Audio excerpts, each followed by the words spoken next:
वनमंत्री गणेश नाईक यांनी मुरबाड येथील 15 एकर वन जमिनीवर कब्जा केलाय। तर नवी मुंबईच्या महापे MIDCत विकत घेतलेल्या दोन्ही कार्यालयाच्या व्यवहारात गडबड केल्याचा गंभीर आरोप RTI कार्यकर्ते बाळासाहेब मिर्जे यांनी केला।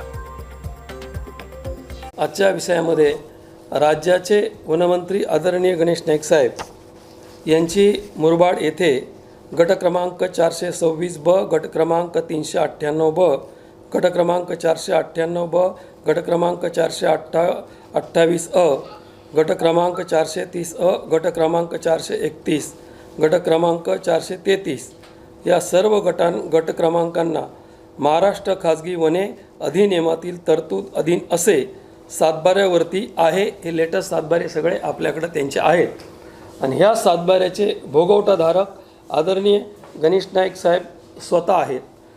माझं असं म्हणणे आहे की जर वनमंत्री वन लागलेल्या जमिनीचा वापर होत असेल ती अत्यंत खेदजनक गोष्ट आहे।